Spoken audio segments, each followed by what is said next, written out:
உங்களுக்கு என்னன்னா, நான் பாரு பெரிய மாஸ் ஹீரோ பாத்தியா, என் பின்னால எவ்வளவு கூட்டம் இருக்கு பாத்தியா, நான் சொன்னா இறங்கி வேலை செய்யக்கூடிய எவ்வளவு கூட்டத்தை நான் கூட்டி வச்சிருக்கேன் பாத்தியா அப்படின்னு கூட்டத்தை காமித்து கெத்து காட்டக்கூடிய ஒரு கூட்டமா தான் நீங்க இருக்கீங்க.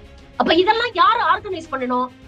இதெல்லாம் விஜய் சொல்லணும்னு எதிர்பார்க்க கூடாது. அடுத்த கட்ட தலைவர் இருக்காங்கல்ல, இந்த வியூக வகுப்பாளர்கள் அப்படின்னு பேசிட்டு கையில பேனாவை சுழட்டிக்கிட்டே பெருசா பெரிய இது மாதிரி இன்டர்வியூ கொடுக்கறான்ல ஒரு வளர்ந்து கேட்டவன், அவன் இதெல்லாம் யோசிக்கணும்ல. இப்படி 8 மணி நேரம் தாமதமா இவர் ஆடி அசைச்சு வராரு அந்த பஸ்ல. இவரை பின்னால பின்தொடர்ந்துட்டு நாமக்கல்ல இருந்து கிட்டத்தட்ட 5000 பேர் வந்திருக்காங்க. அங்க கரூர் மெயின் ரோட்ல எல்லாம் அவ்வளவு பேர் நிக்கிறாங்க விஜய பாக்கணும்னு. இவர் என்ன பண்றாரு? ஷட்டரை மூடுறாரு. யார நீங்க கிண்டல் பண்ணீங்களோ அவர் தானே வந்து நிக்கிறாருங்க ஹாஸ்பிட்டல்ல. இதையும் எவ்வளவு கேவலமா, எனக்கு அதுதாங்க அடிப்படை மனிதநேயம் கூட இல்ல. அங்க நிக்கிறாங்க, அது எப்படி உடனே செந்தில் பாலாஜி வந்தாரு? ஏங்க அவர் கரூர்ல இருக்கிறாருங்க, அங்க எம்எல்ஏவா இருக்காரு, முன்னாள் அமைச்சரா இருக்கிறாரு. உங்களை மாதிரி டிவில பார்த்து தெரிஞ்சுக்கிட்டேன் அப்படின்னு சொல்றதுக்கா இருக்கு இந்த அரசு?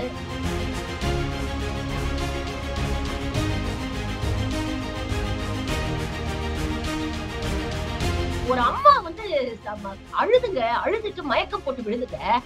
அதன் நாடகம் சொல்லி இவங்க இந்த கற்புரிகள் விமர்சனம் பண்றாங்க. இதெல்லாம் எவ்வளவு கீழ்த்தரமான அரசியல்? நான் கேக்குறேன், திமுக பிளான் பண்ணிடுச்சுன்னா திமுகவா சொல்லிச்சு இவ்வளவு கூட்டம் கூடுங்க, விஜய பாக்க நீங்க எல்லாரும் வாங்க அப்படின்னு திமுகவை அட்வர்டைஸ் பண்ணிச்சு? திமுக தான் விஜய் கிட்ட 8 மணி நேரம் கழிச்சு லேட்டா வாங்க திமுக சொல்லிச்சா? செந்தில் பாலாஜி எப்படி வந்தாரு அப்படின்னு கேள்வி கேட்கக்கூடிய இந்த எச்சை ஊடகங்கள் விஜய் ஏன் வரலன்னு ஏங்க கேள்வி கேட்கல? கரூர்ல தானே இருந்தீங்க. கரூர்ல இருந்து நீங்க ஏர்போர்ட்டுக்கு போற வழியில எவ்வளவு பேர் இறந்து போயிட்டாங்கிற நியூஸ் உங்களுக்கு வரலையா? ஏர்போர்ட்ல போய் இறங்கும் பொழுது செய்தியாளர்கள் கேக்குறாங்க, 30 பேர் செத்து போயிட்டாங்க சார் அப்படின்னு கேக்குறாங்க. பதில் சொல்ல முடியாம, தைரியம் இல்லாம, திராணி இல்லாம வாழ மாதிரி ஓடுறீங்க உள்ள. அதையத்தான் விஜய் சொல்றாரு, நைட்டோட நைட்டா மோடி கிட்ட பேசிட்டாங்க அப்படின்ற செய்தி வருது. அப்ப மோடிங்கிற டாடி காப்பாத்துவாரு அப்படிங்கறது தானே உங்களுடைய எண்ணம்? இதைத்தானே ஆரம்பத்துல இருந்தே சொல்லி இருந்திருக்கோம். மோடியால் களத்தில் இறக்கி விடப்பட்டவர் விஜய் அப்படிங்கறத தெளிவா ஆரம்பத்துல இருந்து இதுக்குதாங்க சொல்றோம். கிட்டத்தட்ட ஒரு இந்துத்துவ கும்பல் மாதிரி தானே இவரோட ரசிகர் கும்பலை மாத்தி வச்சிருக்காங்க. மோடிக்கு எப்படி கண்மூடித்தனமா ஒரு பக்தியை காட்டுறாங்களோ அதே பக்தியை தானே இங்க இந்த கூட்டம் விஜய்க்கு காட்டிக்கிட்டு இருக்கு.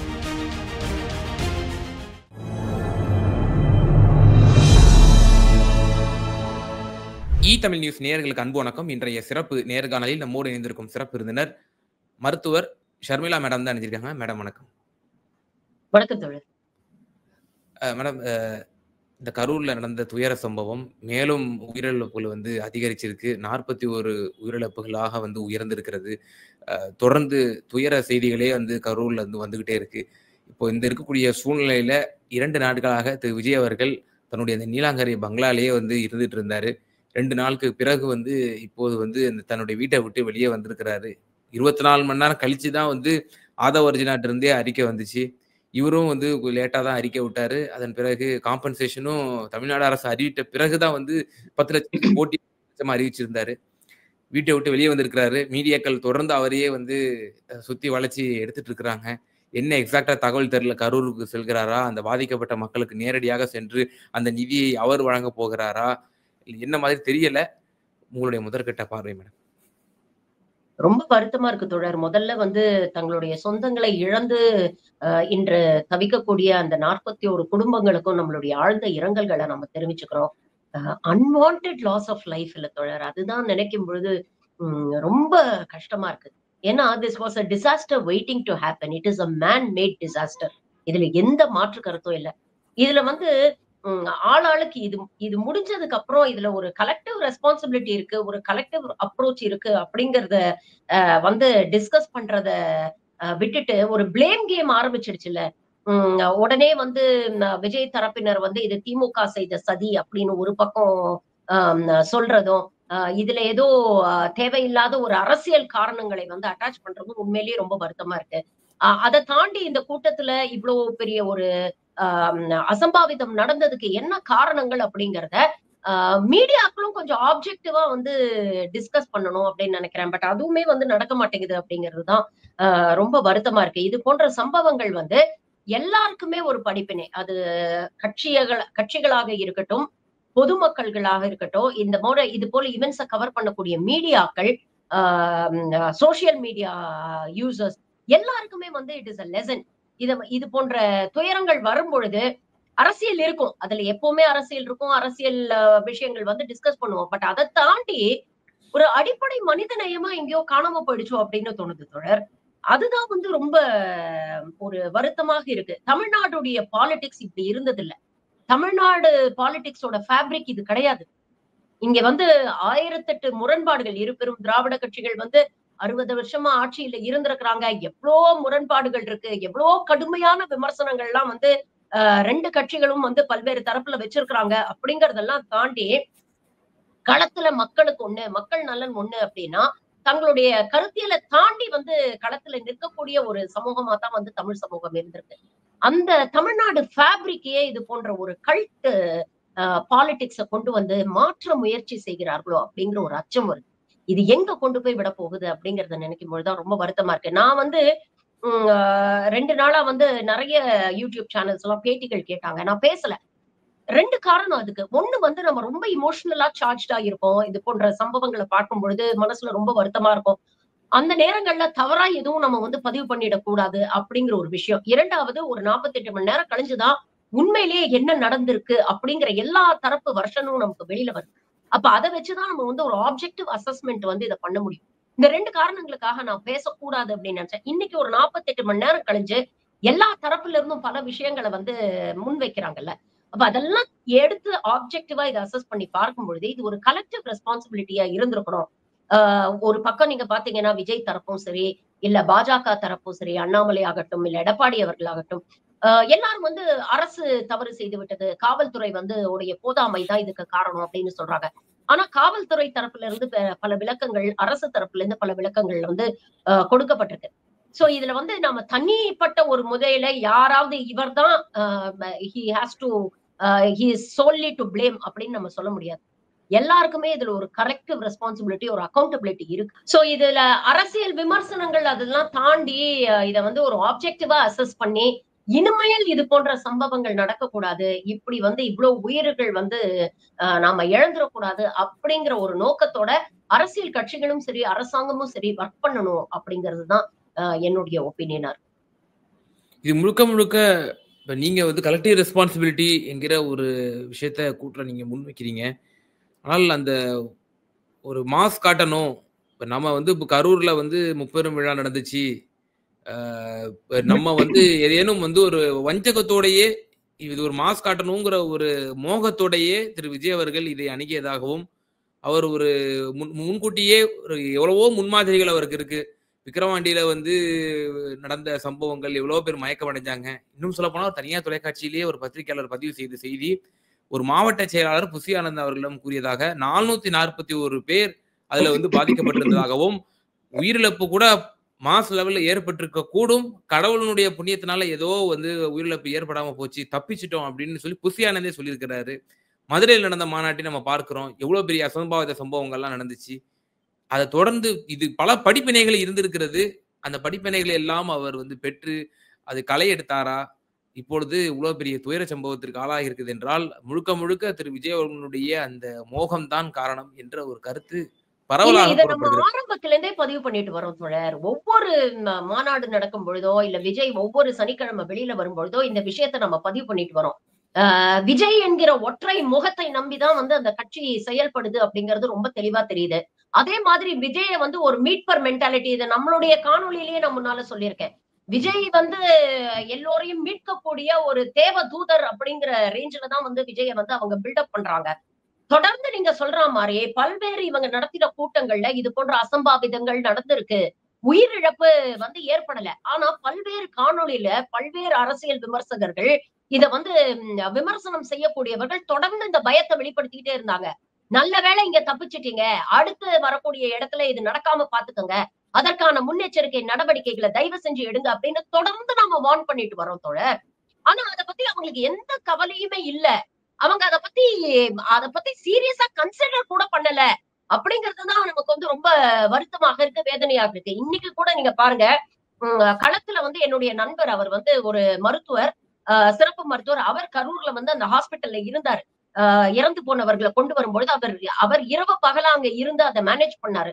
அவர் வந்து ஃபர்ஸ்ட் பெர்சன் அக்கவுண்ட் வந்து அவர் சொல்றாரு. கரூர்ல வந்து நீங்க பாத்தீங்கன்னா, பெரும்பாலும் அங்க இருக்கக்கூடியவர்கள் வந்து பாத்தீங்கன்னா சனிக்கிழமை வார இறுதியில சம்பளம் வாங்கக்கூடிய ஒரு தட்டு மக்கள். அப்போ சாட்டர்டே ஈவினிங் அவங்களுக்கு வந்து சேலரி கொடுப்பாங்க. 5 மணிக்கு அவங்க சேலரி வாங்கிட்டாங்கன்னா, அன்னைக்கு ஈவினிங் வந்து எங்கேயாவது வெளியில போய் ஒரு சின்ன என்டர்டெயின்மென்ட் அப்படி முடிச்சுட்டு வீட்டுக்கு போகக்கூடிய ஒரு மைண்ட் செட் இருக்கக்கூடியவங்க. நீங்க பிளான் பண்ண மாதிரி 12 மணிக்கு உங்க கூட்டத்த முடிச்சிருந்தீங்கன்னா, அவங்க எல்லாம் வெளியில வந்திருக்க மாட்டாங்க. நீங்க 7, 7:30 மணிக்கு அங்க போறீங்க அப்படிங்கும் பொழுது, நெறைய குடும்பங்கள்ங்க விஜய்க பார்க்கணும். Of course he is a star. அவர பார்க்கணும் அப்படிங்கிற ஆர்வம் இருக்கும். நம்ம ஏரியாவுக்கு வராரு. சம்பளம் வாங்கிட்டோம். குடும்பத்தோட நம்ம போய் பார்த்துட்டு போயிடுவோம். அப்படின்னு தெருவுல கூட்டுன கூட்டம் நெறைய வந்துருச்சு. ஈவினிங் ஆக ஆக ஆக பத்திரிகையாளர் கோட்டீஸ்வரன் பார்த்தீங்கன்னா, நெறைய போட்டோகிராஃப்ஸ், டைம் பவுண்ட் போட்டோகிராஃப்ஸ் வந்து அவர் வந்து சமூக வலைதளங்கள்ல காமிக்கிறார். எப்படி இருந்தது? காலையில 10 மணிக்கு எந்த கூட்டம் இருந்தது? மத்தியானம் 12 மணி. சோ எவ்ரி 2 ஹவர்ஸ்க்கு அந்த கூட்டத்துடைய எண்ணிக்கை வந்து பல மடங்கு அதிகரிக்குது அப்படிங்கிறத பார்க்கிறோம். இது பத்தாது அப்படின்னு நாமக்கல்ல இருந்து விஜய தொடர்ந்து வரக்கூடிய ஒரு கூட்டம் கிட்டத்தட்ட 5,000 பேர் வந்திருக்காங்க அப்படின்னு சொல்றாங்க. ஆனா நீங்க என்ன சொல்லி பர்மிஷன் கேட்டிருக்கீங்க? 10,000 பேர் கூடுவாங்க அப்படின்னு சொல்லி பர்மிஷன் கேட்டிருக்கீங்க. 2வது 3ல இருந்து 10 மணிக்குள்ள அப்படின்னு நீங்க டைம் வந்து போலீஸ் கிட்ட சொல்லிட்டு, உங்களுடைய அதிகாரப்பூர்வ சமூக வலைதள பக்கங்கள்ல என்ன போட்டிருக்கீங்க? 12 மணிக்கு அங்க வருவாரு அப்படின்னு நீங்க போடுறீங்க. அப்போ நாமக்கல்ல இதே மாதிரி தான் 8:45க்கு வருவாரு அப்படின்னு நீங்க அனௌன்ஸ் பண்ணிட்டு 3 மணிக்கு வர்றாரு. 8:45க்கு விஜய் எங்க இருக்காருன்னு பார்த்தானா, வீட்ல இருந்து அப்பதான் கிளம்புறாரு. அப்போ இதெல்லாம் அடிப்படை விஷயங்கள் இல்லையா? நான் என்ன சொல்றேன், உங்களுக்கு தெரியும். நீங்க இந்த கூட்டத்த காமிச்சுதான் கெத்து காட்டுறீங்க. உங்களுக்குன்னு அரசியல் கொள்கைகளோ, அரசியல் தெளிவோ, இல்ல நாங்க ஆட்சிக்கு வந்தா இதெல்லாம் பண்ண போறோமோ அப்படிங்கிற ஒரு எந்த விதமான ஒரு ப்ளூ பிரிண்டோ, ரோட் மேப்போ உங்ககிட்ட இல்ல. உங்களுக்கு என்னன்னா, நான் பாரு பெரிய மாஸ் ஹீரோ. பாத்தியா? என் பின்னால எவ்வளவு கூட்டம் இருக்கு பாத்தியா? நான் சொன்னா இறங்கி ஆ வேலை செய்யக்கூடிய எவ்வளவு கூட்டத்த நான் கூட்டி வச்சிருக்கேன் பாத்தியா? அப்படின்னு கூட்டத்தை காமித்து கெத்து காட்டக்கூடிய ஒரு கூட்டமா தான் நீங்க இருக்கீங்க. அட்லீஸ்ட் குறைஞ்சபட்சம் உங்களுக்காக வரக்கூடிய அந்த கூட்டத்துடைய பாதுகாப்பு, அந்த கூட்டத்துடைய ஆரோக்கியம், அந்த கூட்டத்துடைய செக்யூரிட்டி பத்தி நீங்க கவலைப்படணுமா இல்லையா? இல்ல சுத்தி இருக்கக்கூடிய 2ஆம் கட்ட தலைவர்களாவது இத சொல்லியிருக்கலாம்ல. அண்ணன் காலையில நேத்து நைட்ல இருந்தே வந்து நெறைய பேர் சோசியல் மீடியால பதிவு பண்றாங்க சார். 8:45க்கு விஜய் வருவாருன்னு சொன்னாங்க. நேத்து நைட்ல இருந்து நாங்க இங்க இருக்கோம். சோறு தண்ணி கூட எங்களுக்கு கிடைக்கல.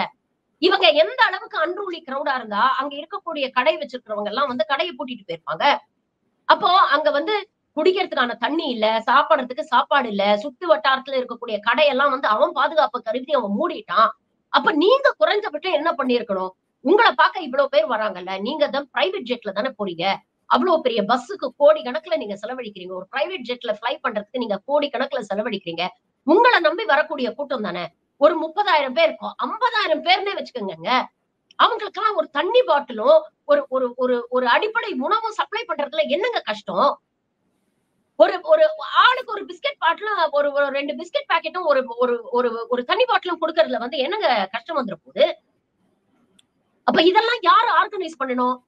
இதெல்லாம் வந்து விஜய் சொல்லணும்னு எதிர்பார்க்க கூடாது. அடுத்த கட்ட தலைவர் இருக்காங்கல்ல, இந்த வியூக வகுப்பாளர்கள் அப்படின்னு பேசிட்டு, கையில பேனாவ சுழட்டிக்கிட்டே பெருசா பெரிய இது மாதிரி இன்டர்வியூ குடுக்குறான்ல, ஒரு வளர்ந்து கேட்டவன்.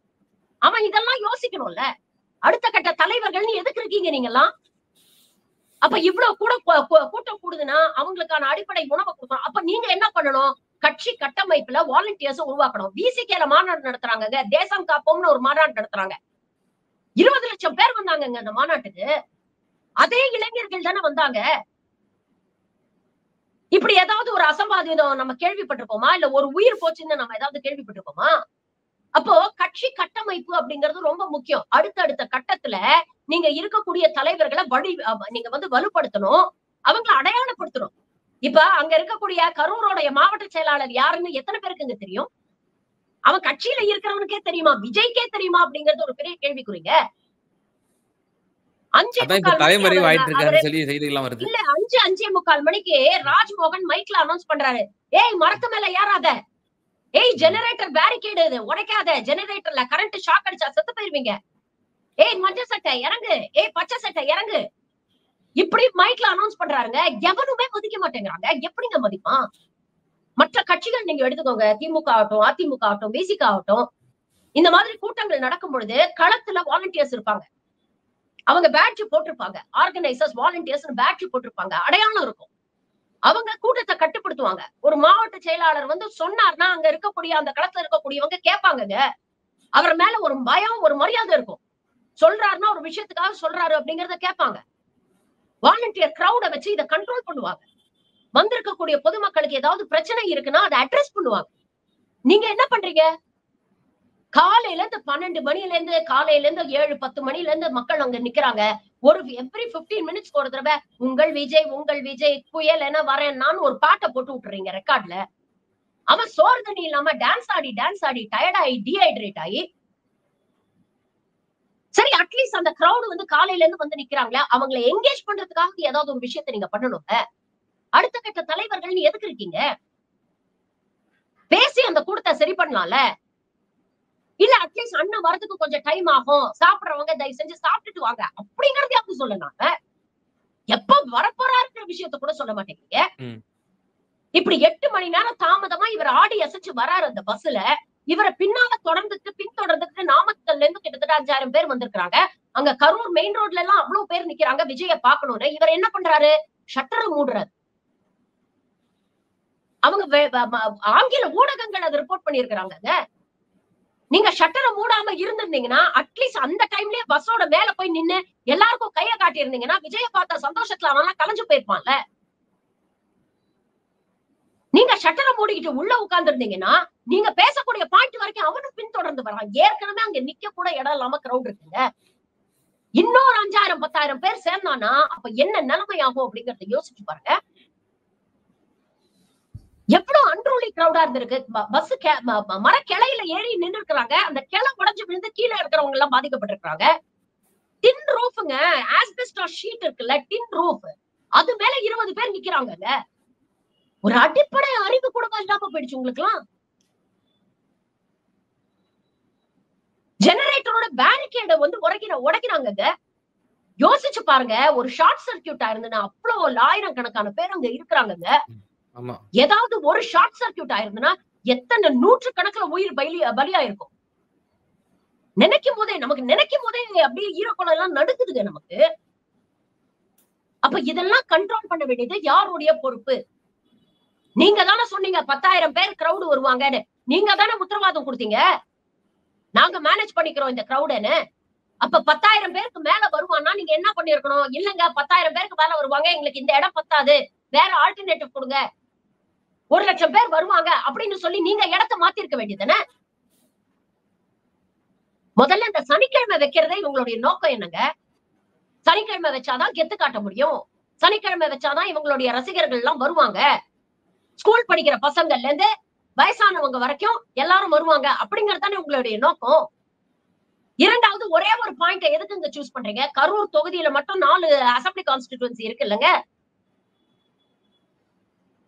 அப்ப ஏன் ஒரே ஒரு பாயிண்ட் சூஸ் பண்றீங்க? எல்லாரும் அங்க வந்து குமியணும், கூட்டம் காட்டணும், கெத்து காட்டணும். இதுதானே உங்களுடைய ஆரம்பத்துல இருந்து இதுதானே உங்களுடைய நோக்கமா இருக்கு. சரி, இவ்வளவு நடந்து அவர் பாயிண்ட்க்கு வந்து ரீச் பண்ணிட்டாரு. அங்க உட்கார்ந்து பாட்டு பாடிக்கிட்டு இருக்காங்க. அந்த வீடியோ இன்னைக்கு வைரல் ஆயிட்டு இருக்குங்க. 10 ரூபா பாலாஜி 10 ரூபா பாலாஜின்னு இவர் பாட்டு பாடிட்டு இருக்காரு. இங்க பணத்தை தூக்கிட்டு ஓடுறாங்க அவங்க ரசிகர்கள். அங்க வந்துட்டீங்க, அங்க வந்து பிரச்சனை ஆயிட்டு இருக்கு, கூட்டம் அலமோது. நம்மளால விஷுவலா நம்மள பார்க்க முடியுதுங்க. கூட்டம் அப்படியே இப்படி அலமோதுங்க. போலீஸ்காரங்க பிரிச்சு அந்த வேனை கொண்டு வந்து அங்க நிப்பாட்ட முயற்சி பண்றாங்க. போலீஸ்க்கு வர சில கேள்விகள் அவங்க கிட்டயும் நம்ம கேட்க வேண்டியிருக்கு. அப்ப உங்களுக்கு தெரியுது அங்க சிச்சுவேஷன் எவ்வளவு டென்ஸா இருக்கு அப்படிங்கறது விஜய்க்கு தெரியாது அப்படின்னு சொல்லி தப்பிக்கவே முடியாது. அவரே மேடையில அனௌன்ஸ் பண்றாருங்க. ஐயோ ஒரு குழந்தைய காணோம், தேடி கொடுங்க நண்பா அப்படின்னு சொல்லி பேசுறாருங்க அவரு. அப்ப நீங்க என்ன பண்ணிருக்கணும்? நீங்க அரசியல் பேசுறதுக்கு பதிலா மைக்க கையில பிடிச்சீங்கல்ல. கூட்டத்தை கண்ட்ரோல் பண்றது உங்க ஒரு குரலுக்கு அவன் கட்டுப்படுவானா மாட்டானா? தம்பிங்களா தங்கைகளா ஆரவாரம் பேசாதீங்க, கொஞ்சம் அமைதியா இருங்க, எல்லாரும் ஃபர்ஸ்ட் அமைதியா இருங்க, ஐ வாண்ட் கம்ப்ளீட் சைலன்ஸ் அப்படின்னு விஜய் ஒரு வார்த்தை சொல்லியிருந்தா அவங்க கட்டுப்பட்டு இருக்க மாட்டாங்களா? எல்லாரும் அமைதியா நில்லுங்க, பக்கத்துல இருக்கிறவங்க கைய பிடிச்சுக்கோங்க, யாராவது கீழே விழுந்திருக்காங்களா பாருங்க, அவங்களை எழுப்பி விடுங்க, கைய பிடிச்சுக்கோங்க, ஒரு 5 நிமிஷம் சைலண்டா இருங்க அப்படின்னு அந்த கூட்டத்தை கண்ட்ரோல் பண்ணதுக்கு அப்புறம் அமைதியா எல்லாரும் கொஞ்சம் நகர்ந்து போங்க, எல்லாருக்கும் வழிபடுங்க, எல்லாரும் அமைதியா நகர்ந்து போங்க, வெளியில போனோம்னு நினைக்கிறவங்க எல்லாம் போலாம், இல்ல ஒரு 5 நிமிஷம் நம்ம அமைதியா இருப்போம் அப்படின்னு விஜய் நினைச்சதா அந்த கூட்டத்தை கட்டுப்படுத்த முடியுமா இல்லையா? அதற்கான முயற்சி ஏதாவது பண்ணாரா? பாட்டிலுக்கு 10 ரூபா, பாட்டிலுக்கு 10 ரூபான்னு அங்க உட்காந்து கானா பாட்டு பாடிட்டு இருக்க. நீ எல்லாம் என்ன யோக்கியதை உனக்கு இருக்கு தலைவன் பேசுறது? செந்தில் பாலாஜி மீது விமர்சனங்கள் வைங்க, அரசியல் ரீதியா நீங்க என்ன வேணா விமர்சனங்கள் வைங்க, அத பத்தி நான் பேசவே இல்ல. அது அரசியல், அது உங்களுக்கு பண்றதுக்கு எல்லா ஒரு உரிமையும் இருக்கு, ஜனநாயக உரிமையும் இருக்கு. ஆனா இன்னைக்கு யார நீங்க கிண்டல் பண்ணீங்களோ அவர் தானே வந்து நிக்கிறாருங்க ஹாஸ்பிட்டல்ல. இதையும் வந்து எவ்வளவு கேவலமா, எனக்கு அதுதாங்க அடிப்படை மனிதநேயம் கூட இல்ல. அங்க வந்து நிக்கிறாங்க, பிரச்சனை நடந்துருச்சு, இவங்க இத கேள்வி கேட்கிறாரு. இந்த பிலிக்ஸ் போன்ற பத்திரிகையாளர்கள் இருக்காங்கல்ல, எச்சை ஊடகங்கள். அது எப்படி உடனே செந்தில் பாலாஜி வந்தாரு? ஏங்க அவர் கரூர்ல இருக்கிறாருங்க, அங்க எம்எல்ஏவா இருக்காரு, முன்னாள் அமைச்சரா இருக்கிறாரு. உங்கள மாதிரி டிவில பார்த்து தெரிஞ்சுக்கிட்டேன் அப்படின்னு சொல்றதுக்கா இருக்கு இந்த அரசு? உடனே முதலமைச்சர் போன் பண்ணி சொல்றாரு, அடுத்த நிமிஷம் செந்தில் பாலாஜி அங்க போறாரு, அன்பில் மகேஷ் போறாரு, மா சுப்பிரமணியம் போறாரு, முதல்வர் கிளம்பி வராரு, சென்னையில இருந்து கிளம்பி வராரு, உதய் துபாய் ட்ரிப்ப கேன்சல் பண்ணிட்டு வராரு. லாபகமா ஒன்றை வந்து மறைக்கிறாங்க. இது அவங்க கடமை, இது அவங்களுடைய, இது அவங்க செய்ய வேண்டியது, அதை செஞ்சிருக்காங்க. அத நீங்க வந்து நாடகம் அப்படின்னு விமர்சனம் பண்றீங்க. எம்.ஆர். விஜயபாஸ்கர் அவர்களும் வந்து களத்துக்கு அந்த ஸ்பாட்ல உடனே போயிட்டாரு. எல்லாமே டோன்ட் டினை தட். முன்னாள் விஜயபாஸ்கர் வந்திருக்காங்க, பாஜக சார்பில இருந்து நிறைய பேர் வந்து கிரவுண்ட் லெவல்ல ஹெல்ப் பண்ணிருக்காங்க கிரவுட் கண்ட்ரோல் பண்றதுக்கு. அப்ப அத வந்து நீங்க நடிப்பு நாடகம், ஒரு அம்மா வந்து அழுதுட்டு மயக்கம் போட்டு விழுதுங்க, அத நாடகம் சொல்லி இவங்க இந்த தற்குறிகள் வந்து விமர்சனம் பண்றாங்க. இதெல்லாம் எவ்வளவு கீழ்த்தரமான அரசியல். நான் கேக்குறேன், திமுக பிளான் பண்ணிடுச்சுன்னா திமுகவை சொல்லிச்சு இவ்வளவு கூட்டம் கூடுங்க, விஜய பாக்க நீங்க எல்லாரும் வாங்க அப்படின்னு திமுகவை அட்வர்டைஸ் பண்ணிச்சு. திமுக தான் விஜய் கிட்ட 8 மணி நேரம் கழிச்சு லேட்டா வாங்கன்னு திமுக சொல்லிச்சா? செந்தில் பாலாஜி எப்படி வந்தாரு அப்படின்னு கேள்வி கேட்கக்கூடிய இந்த எச்சை ஊடகங்கள் விஜய் ஏன் வரலன்னு ஏங்க கேள்வி கேட்கல? கரூர்ல தானே இருந்தீங்க, கரூர்ல இருந்து நீங்க ஏர்போர்ட்டுக்கு போற வழியில எவ்வளவு பேர் இறந்து போயிட்டாங்கிற நியூஸ் உங்களுக்கு வரலையா? ஏர்போர்ட்ல போய் இறங்கும் பொழுது செய்தியாளர்கள் கேக்குறாங்க, 30 பேர் செத்து போயிட்டாங்க சார் அப்படின்னு கேக்குறாங்க. பதில் சொல்ல முடியாம, தைரியம் இல்லாம, திராணி இல்லாம கோழ மாதிரி ஓடுறீங்க உள்ள. இதுதான் ஒரு தலைவனுக்கு அழகா? உங்க விஜய் நான் வரேன், உங்க விஜய் நான் வரேன்னு பேசுறீங்கல்ல, பிரச்சனைன்னு வந்தா ஏன் சார் ஓடுறீங்க? ஒரு குறைஞ்சபட்ச மனிதாபமான இருந்ததுன்னா உங்களை பார்க்க வந்த ரசிகர் கூட்டம் தானே. நாளைக்கு அவன் உயிரோட இருந்திருந்தா உங்களுக்கு தானே ஓட்டு போட்டுருப்பான். ஒரு குறைஞ்சபட்ச மனிதாபிமானம் அங்கே கூட நீங்க வந்து களத்துக்கு கூட வர வேண்டாங்க. சரி வந்தா, அப்படியே வந்தா கூட என்னங்க நடந்துற போகுது? ஒரு 4 பேர் உங்களை திட்டுவான், அவ்வளவுதானே. அத கூட எதிர்கொள்ள முடியலன்னா நீங்க எல்லாம் எதுக்கு அரசியலுக்கு வரீங்க? முதல்வரை திட்டாத திட்டா, செந்தில் பாலாஜியை திட்டாத திட்டா, அவ்வளவு தூரம் அசிங்கப்படுத்திருக்கீங்க. அவர் நினைச்சா ஏன் நான் வரணும்னு நினைச்சிட்டு வீட்டுல உட்கார்ந்து இருக்கலாமே, ஏங்க வந்து நிக்கிறாரு? நைட்டு பூரா ஏங்க நிக்கிறாருங்க? நள்ளிரவே முதல்வர் வந்தாரு. பாத்தீங்களா கூட்டத்தை, பாத்தீங்களா கெத்து காட்டிடுவேன், இனிமேல் டிஎம்கே வர்சஸ் டிவிகே அப்படின்னு பேசுனீங்கல்ல. இன்னைக்கு களத்துல யாருங்க இருந்தாங்க? தாவேக்கால இருந்து யாராவது ஒரு நிர்வாகி இருந்தாரா? சரி விஜய் தான் வந்தா கூட்டம் வந்துரும் அதனால வரல அப்படிங்கறதுலாம் ஓகே. இந்த புஷி ஆனந்த், ஆதவ் அர்ஜுனா, ராஜவேல் நாகராஜன் எங்க போனாங்க? இவங்கெல்லாம் எல்லாருமே தொடை நடுங்கிகள். இவங்களுக்கெல்லாம் வந்து பஞ்ச் டயலாக் பேச மட்டும் தான் தெரியும். பிரச்சனைன்னு வந்தா பதுங்கி ஓடக்கூடிய கோழைகள் இவங்கெல்லாம். காவல்துறையும் நம்ம கேள்வி கேட்கணுங்க. முதல்ல எப்படி பர்மிஷன் கொடுத்தீங்க? 10,000 பேர்னு சொல்றான்ல, உங்களுக்கு தான் தெரியுது இல்ல, ஏற்கனவே இந்த மாதிரி பல கூட்டங்கள் நடந்திருக்கு, கட்டுக்கடங்காத கூட்டம் வருது, அன்றுளி கூட்டமா இருக்குது, போலீஸ்காரங்க சொல்றதை கேட்க மாட்டாங்கன்னு தெரியுது இல்ல. அப்ப முதல்ல நீங்க பர்மிஷனை மறுத்திருக்கணுங்க. கோர்ட்டுக்கு போட்டுன்னு விட்டு இருக்கணும். நீங்க கோர்ட்டுக்கு போயிருந்தா அவன் பொறுப்பு எடுத்துருப்பான். கோர்ட்டுக்கு போயிருந்தா கேட்டிருப்பாங்க, வரக்கூடிய கிரௌடுக்கு நீங்க ரெஸ்பான்சிபிலிட்டி எடுத்துப்பீங்களா அப்படின்னு கேட்டிருப்பாங்க. சரி உங்களுக்கு தெரியுது காலையில இருந்து வெயிட் பண்றாங்க அப்படிங்கிறது காவல்துறைக்கு தெரியுது இல்ல. 10,000 பேருங்கிறது நிமிஷத்துக்கு நிமிஷம் கிரௌட் அதிகமாக்குது அப்படிங்கிறது உங்களுக்கு தெரியுது இல்லங்க. அப்ப இதுக்கு மேல ஆட்கள் இங்க வரக்கூடாது அப்படிங்கிறதுக்கான முயற்சிகளை நீங்க எடுத்துக்கலாம்ல. இன்னொரு 500 போலீஸ கொண்டு வந்து இறக்கி தொலைச்சிருக்கலாம்ல. பேரிகேட்ஸ போட்டிருக்கலாம்ல. நாமக்கல்ல இருந்து வருது இல்ல பின்னாலேயே கூட்டம் 5,000 பேர் கிட்ட ரோட் ஷோ பண்ணக்கூடாதுன்னா ரோட் ஷோ நடத்துறாங்க. அந்த பைக் ஒண்ணு வந்து அந்த வீல்ல மாட்டிருக்கணுங்க. அந்த வீடியோ பார்க்கும் போது அப்படியே நெஞ்சு அப்படியே நின்னுடுச்சு ஒரு நிமிஷத்துக்கு. அப்ப இதெல்லாம் வந்து நீங்க கட்டுப்படுத்தி இருக்கலாம்ல. பின்தொடர்ந்து வரக்கூடாது அப்படின்னு சொல்லியிருக்கலாம்ல. ஒண்ணு இல்லைங்க, விஜய் திருப்பி அனுப்பியிருக்க வேண்டியதுங்க. நீ வர வேண்டிய டைமுக்கு வரல, அங்க கூட்டம் கட்டுக்கடங்காத கூட்டம் நின்னுட்டு இருக்கு அப்படின்னு திருப்பி அனுப்பியிருக்க வேண்டியதுதானங்க. பிரச்சனை ஆயிட்டா பாத்துக்கலாங்க. என்னங்க இப்போ அதுக்கும் வந்து நீங்க அதுக்கும் இந்த கூட்டம் என்ன தெரியுமா சொல்லிருக்கோம், விஜய பார்த்து பயந்துட்டாங்க, அதனால திமுக அரசு காவல்துறையை ஏவி விட்டு எல்லாத்தையும் கெடுத்துருச்சு அப்படின்னு இந்த புத்தி கெட்ட ஜனம் பேசத்தாங்க செய்யும். இந்த புத்தி கெட்ட ரசிகர் கூட்டம் பேசத்தான் செய்யும். எது பண்ணாலும் பேசத்தான் செய்யும். இப்படி பண்ணாலும் அப்படி பேசுவாங்க, அப்படி பண்ணாலும் இப்படி பேசுவாங்க. காவல்துறையோட நிலைமையும் கொஞ்சம் யோசிச்சு பாருங்க. நேத்து ஒரு வீடியோ பாக்குறேன், இவருடைய வண்டி அப்படி கடந்து போகுது, அந்த பேரிகேட் எல்லாம் உடைச்சுக்கிட்டு அப்படி ஓடி வராங்க அவ்வளவு பேரு. ராணுவமே வந்திருந்தாலும் இவங்களை கட்டுப்படுத்த முடியாது. 500 போலீஸால என்னங்க பண்ண முடியும்? போலீஸ்க்கு இதான் வேலையா? நீ ஒவ்வொரு சனிக்கிழமையும் நீ கிளம்பி வருவ, இப்படிப்பட்ட ஒரு ரவுடி கூட்டத்தை கூட கூட்டிட்டு வருவ நீ. தமிழ்நாடு போலீஸ்க்கு வேற வேலையே இல்லையா? அப்ப நீங்க என்ன பண்ணிருக்கணும்? முதல்லயே நீங்க பர்மிஷன் ஒண்ணு மறுத்திருக்கணும். இல்ல இவ்வளவு பேர் தான் கூட முடியும் அப்படின்னா அதற்கான ப்ரொவிஷன்ஸ் ஆவது பண்ணிருக்கணும். அந்த பஸ் நிக்கிறதுக்கான ஒரு இடத்தையாவது நீங்க பேரிகேட் பண்ணி என்க்ளோஷர்ஸ் போட்டு ஒரு பஃபர் ஸ்பேஸ் ஆவது கிரியேட் பண்ணி வச்சிருக்கணும்ல. பேரிகேட்ஸ் போட்டு நிறைய எம்டி ஸ்பேஸ் பஃபர் ஸ்பேசஸ் நீங்க கிரியேட் பண்ணி வச்சீங்கன்னா கூட்டம் அதிகம் அதிகம் ஆக அந்த பஃபர் ஸ்பேஸை நீங்க யூஸ் பண்ணிருக்கலாம். அங்க இருந்து வெளியில போறதுக்கு 2-3 ரோடு தாங்க இருக்கு. உள்ளூர்காரனுக்கு தெரியும் எங்க ரோடு இருக்கு, எப்படி எஸ்கேப் ஆக முடியும். வெளியூர்ல இருந்து வரவங்களுக்கு எப்படிங்க தெரியும்? அந்த காவல்துறை அதிகாரிகளோட அந்த சில வீடியோஸ் எல்லாம் பார்க்கும்போது வருத்தமா இருக்கு. அவங்களும் மனுஷக்கு தானேங்க, யோசிச்சு பாருங்க. கட்டுக்கடங்காத கூட்டம், செத்து செத்து விழறான். ஆம்புலன்ஸ கொண்டு வந்து வச்சா இந்த தற்கொலைகள் ஆம்புலன்ஸ்க்கு வழி விடாம ஆம்புலன்ஸ் டிரைவரோட ஆர்கியூ பண்ணி அவனை போட்டு அடிக்கிறாங்க. கடைசியில விரக்தியோட எட்ஜுக்கு போன அந்த காவல்துறையா அவர் வந்து லத்தி எடுத்து அடிக்கிறாரு. உனக்கு எல்லாம் சொன்ன அறிவிலையா? இங்க அவன் செத்துக்கிட்டு இருக்கான், அவனை ஆம்புலன்ஸ்ல ஏத்தி அனுப்பணும், உட்காந்து ஆர்கியூ பண்ணிட்டு இருக்கீங்க. இது எதனால ஏற்படுது? இன்னொரு அரசியல்வாதியோட பொறுப்பற்ற ஒரு பேச்சுனால தானே. கூட்டத்துல வேணும்ட்டு ஆம்புலன்ஸ் ஏவி விடுறாங்க அப்படின்னு ஒருத்தர் பேசுனதே இன்னைக்கு எப்படி ரிஃப்ளெக்ட் ஆகுது பாருங்க. அப்ப நாம சொல்லக்கூடிய ஒவ்வொரு வார்த்தையும் எந்த அளவுக்கு பொறுப்புணர்ச்சியோட நம்ம பேசணும் அப்படிங்கிற ஒரு அடிப்படை சென்ஸ் கூட இல்லாம பேசுறாங்கல்ல. மூத்த அரசியல்வாதிகளே இப்படி இருந்தா இன்னைக்கு வருங்க நேத்து பெஞ்ச மழையில முளைச்ச காலம் தானுங்க விஜய். எடப்பாடிக்கே அந்த பக்குவம் இல்லைன்னா விஜய சொல்லி என்ன பிரயோஜனம்? அப்ப காவல்துறையிலையும் இதுல வந்து இட்ஸ் கலெக்டிவ் ரெஸ்பான்சிபிலிட்டிங்க. காவல்துறையும் இதை இன்னும் கொஞ்சம் பெட்டரா ஹேண்டில் பண்ணிருக்கலாமோ அப்படின்னு தோணுது. இதுல உண்மையிலே நம்ம பாராட்ட வேண்டியது யார் தெரியுமா? களத்துல நின்னு நான் வந்து எனக்கு ஃபர்ஸ்ட் பர்சன் அக்கவுண்ட் நான் சொல்றேன்.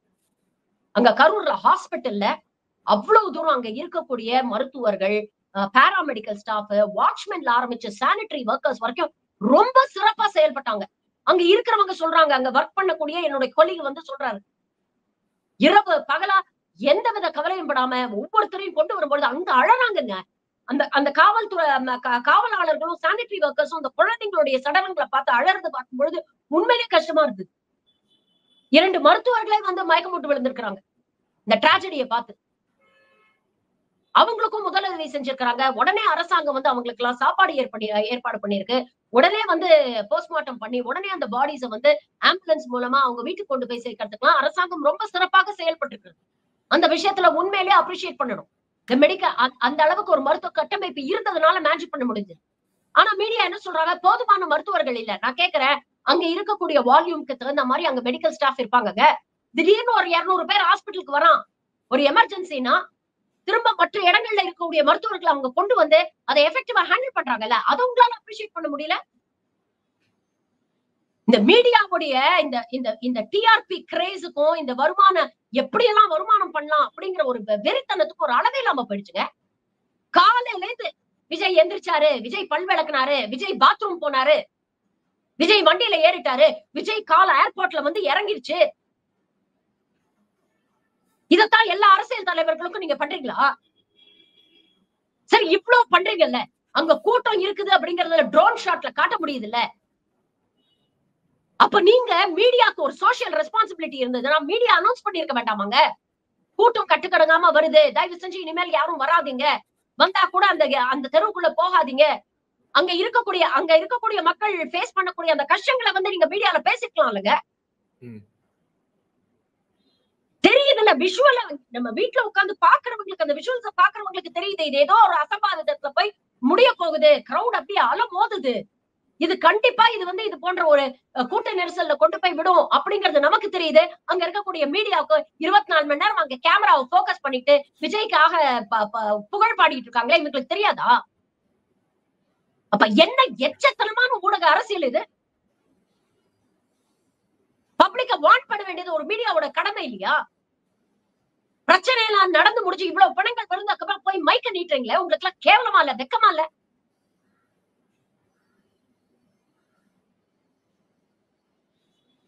மேடம் இறுதியான உங்களுடைய பார்வையை பதிவு செய்யுங்க மேடம். இப்போ அருணா ஜெகதீஷன் அவங்களுடைய முன்னாள் நீதியரசர் தலைமையிலான ஒரு தனிநபர் கமிஷன் வந்து மாண்புமிகு முதலமைச்சர் அவர்கள் வந்து உத்தரவிட்டிருக்கிறார். அவங்களோட பணி நேற்றைய தினமே துவங்கிவிட்டது. இப்ப சட்ட ரீதியாக திரு விஜய் அவர்கள் அவர்கள் மீது இன்று வரை தற்போது வரை அவர் மீது எஃப்ஐஆர் ஏதேனும் வந்து பதிவு செய்யப்படவில்லை. திரு புசி ஆனந்த் அவர்கள் மீதும், ஆதவ் அர்ஜுனா அவர்கள் மீதும், அதே போல ஆதவ் அர்ஜுனா அல்ல சிடி நிர்மல்குமார் அவர்கள் மீதும், அந்த பகுதியைச் சார்ந்த மாவட்ட செயலாளர் மீதும் உரிய வழக்குகள் பதிவு செய்யப்பட்டிருக்கின்றன. தற்போது விஜய் அவர்கள் சார் மாவட்ட செயலாளர் மீது தான் ஃபர்ஸ்ட் போடுவாங்க சார். ஏன்னா அந்த இடத்துல ஆர்கனைஸ் பண்ணணும் அப்படிங்கிறது லெட்டர் எழுதி கையெழுத்து போட்டு பர்மிஷன் கேட்டது மாவட்ட செயலாளர். அதனால அவர் மீதுதான் வந்து வழக்கு பதிவு பண்ணுவாங்க. இன்னைக்கு அவர் எங்க இருக்கிறாருன்னே தெரியலையா, தலைமறைவா இருக்கிறாராம். மேடைக்கு மேடை வந்து விஜயோடைய புகழ் பாடக்கூடிய இந்த ஆதவ் அர்ஜுனா வந்து 24 மணி நேரத்துக்கு அப்புறம் ஒரு ட்வீட் போடுறாரு. அது வரைக்கும் எங்க இந்த மனுஷன் தூங்கிட்டு இருந்தாருன்னு தெரியல. நீங்க எல்லாம் என்ன வியூக வகுப்பாளர்? ஒரு கூட்டத்தை கண்ட்ரோல் பண்ண துப்பு இல்ல. நீ எல்லாம் எதுக்கு வியூக வகுப்பாளர்னு ஒரு பேனாவை சொல்லிட்டு எதுக்கு நீ எல்லாம் இன்டர்வியூ கொடுக்குற? புஷி ஆனந்த் வந்து அவ்வளவு தூரம் பேசுறாருல, எங்க போயிட்டீங்க நீங்க எல்லாம்? குறைஞ்சபட்சம் ஹாஸ்பிட்டலுக்கு வந்து உங்க ரசிகர்கள் தானுங்க, உங்க தலைவர்களோட ரசிகர்கள் தானே இன்னைக்கு உறவுகளை இழந்துட்டு அங்க உட்கார்ந்து இருக்கிறாங்க. குறைஞ்சபட்சம் வந்து அவங்களுக்கு முதலுதவி செய்யணும்னு கூட உங்களுக்கு எல்லாம் தோணலையே.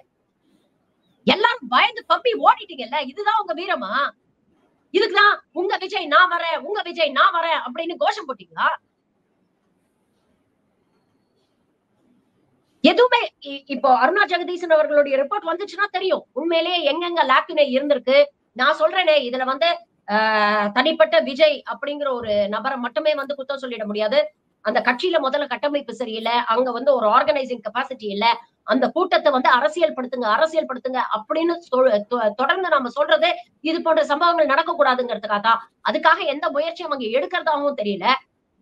காவல்துறையாவது இந்த மாதிரி ஒரு சென்ஸ்லெஸ் கிரௌட இந்த ஆளு கூட்டுறானே, இந்த மாதிரி ஒரு மாப் மென்டாலிட்டி இருக்கக்கூடிய கிரௌட இந்த ஆளு கூட்டுறானே, நம்மளாவது கொஞ்சம் வந்து சுதாரிச்சிருக்கணும் அப்படின்னு இன்னும் கொஞ்சம் ஸ்ட்ரிக்டா இருந்திருக்கணும். பரவாயில்ல, இதுக்கான அரசியல் விமர்சனங்கள் வந்தாலும் பரவாயில்ல. இன்னைக்கு 41 உயிர் போயிருக்காதுல்ல, அதை செஞ்சிருக்கணும்.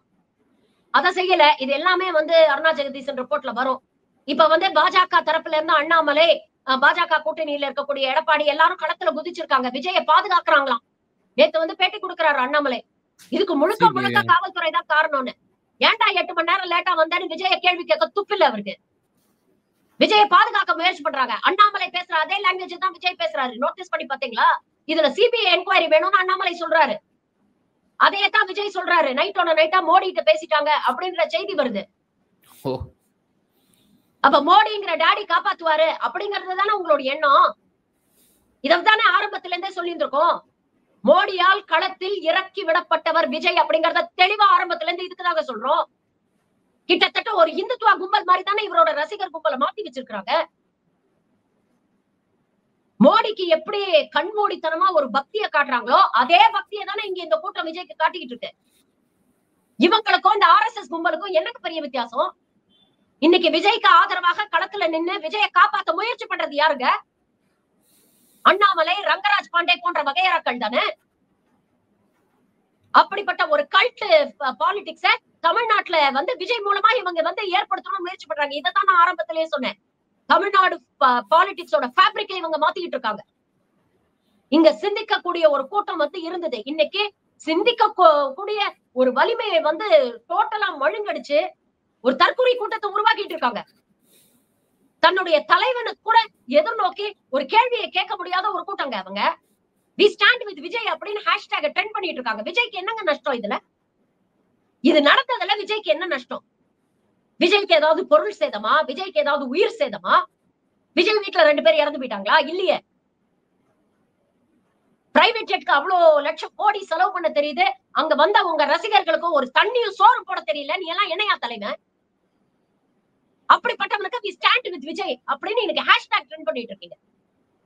இன்னைக்கு இந்த சின்ன பிரச்சனை உன் கட்சிக்குள்ள இருக்கக்கூடிய உன்னை பார்க்க வந்த ரசிகர்களுடைய மரணத்துக்கே உன்னால வந்து நிக்க முடியல களத்துல. உன்னால அவங்களுக்காக தேவையான முதல் உதவியை நீ செய்ய முடியலன்னா, நாளைக்கு நீயே வந்து ஓட்டு போட்டு சிஎம் ஆயிட்டேன்னா, நாளைக்கு ஒரு பிரச்சனைன்னு வந்ததுன்னா எங்க போய் நிக்கிறது மக்கள்? இப்படிதான் ஓடி விஜய் போய் பனையூருக்குள்ள பூந்துக்குவீங்களா நீங்க? இப்ப திரு விஜய் அவர்கள் கைதாவதற்கான வாய்ப்புகள் இருக்கிறதா? நீதிமன்றம் ஒருவேளை சென்று எஃப்ஐஆரில் ஏன் இவருடைய பெயர் இடம்பெறவில்லை, இவர்தான் A1 என்று வழக்கறிஞர் தரப்பிலே கூறப்படுகிறது. அப்படி அந்த எஃப்ஐஆர் லிஸ்ட்ல இவரையும் சேர்க்கப்பட்டு let us இவர் say, let the law take its courseங்க. இனிமேல் வந்து விஜய உடனடியா கைது செய்யறதுனாலயோ இல்ல ஒரு வாரம் கழிஞ்சு கைது செய்யறதுனாலயோ அந்த 41 உயிர் திரும்பி வந்துட போறது இல்ல. ம். ஆனா இதுல அரசு எடுக்கக்கூடிய நடவடிக்கை இனி வரும் எல்லா பொலிட்டிக்கல் பார்ட்டிக்கும் including DMK it has to be a lesson. Okay. இது போன்ற அரசியல் கூட்டங்களுக்கான ஸ்டாண்டர்ட் ஆபரேட்டிங் புரோட்டோகால்ல நிறைய சேஞ்சஸ் கொண்டு வாங்க. இன்னைக்கு டிஜிட்டல் யுகம் வந்துருச்சுங்க. இவ்வளவு பெரிய கூட்டம் கூட்டுறீங்கல்ல, அட்லீஸ்ட் ஒரு 10-15 எல்இடி ஸ்கிரீன்ஸ போட்டு விஜய் பேசுறத டெலிகாஸ்ட் பண்ணிருந்தா கூட அவ்வளவு கூட்டம் அங்க வந்து அலமோதி இருக்காது இல்லைங்க. ம்.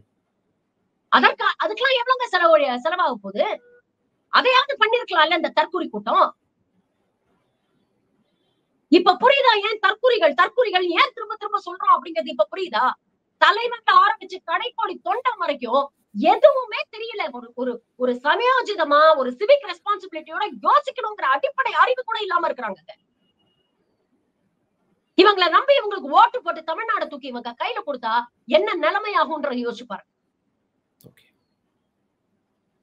ஒரு தலைவனோட கடமை ஒரு நல்ல பொறுப்புள்ள அடுத்த தலைமுறையை உருவாக்கணும். 2 நாள் முன்னால நடந்ததுங்க. இவங்க என்ன வெட்டி வீம்புக்கு தானே இன்னைக்கு கரூர்ல இவங்க நியாயமா இந்த ஷெட்யூல் அவங்களுடைய ஷெட்யூல் பிரகாரம் கரூர் வந்து லிஸ்ட்லயே இல்லல்ல. எதுக்கு போனாங்க கரூருக்கு? விஜயே மேடையில பேசுறாரு. அது என்ன 30 பேர் மாநாடா, முப்பெரும் மாநாடா? அப்போ உன்னுடைய அரசியல் காழ்ப்புணர்ச்சிக்காகவும் உன்னுடைய கெத்த காட்டணுங்கிறதுக்காகவும் நீ வலிய போய் 41 உயிரை வந்து காப்பு வாங்கியிருக்க அப்படின்னு தானே அர்த்தம். 2 நாள் முன்னால கல்வியில் சிறந்த தமிழ்நாடுன்னு ஒரு நிகழ்ச்சி நடந்ததுங்க. இங்கே தமிழ்நாட்டுல இருக்கக்கூடிய அடுத்த தலைமுறையை சேர்ந்த குழந்தைகள் அவ்வளவு உணர்ச்சி வசப்பட்டு பேசினாங்க, அவ்வளவு ரெஸ்பான்சிபிலிட்டியோட பேசினாங்க. அதை பார்த்து ஆனந்த கண்ணீர் விட்டோங்க நம்ம. அந்த மேடையில முதல்வர் சொல்றாரு, எதுவா இருந்தாலும் படிப்பை விட்டு கொடுத்துறாதீங்க, வேலைக்கே போனாலும் பிஜி பண்ணுங்க. இந்த நிகழ்ச்சியுடைய நோக்கமே அடுத்தடுத்த தலைமுறையை வந்து இன்ஸ்பயர் பண்ணணும் அப்படிங்கிறதுக்காகத்தான் அப்படின்னு முதல்வர் பேசுறாரு. அதுதாங்க ஒரு தலைவனுக்கு அழகு.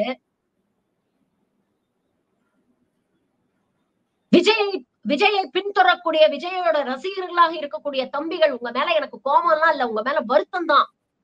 தயவு செஞ்சு உங்க தலைவர்களை திரையில் தேடாதீர்கள், தரையில தேடுங்க.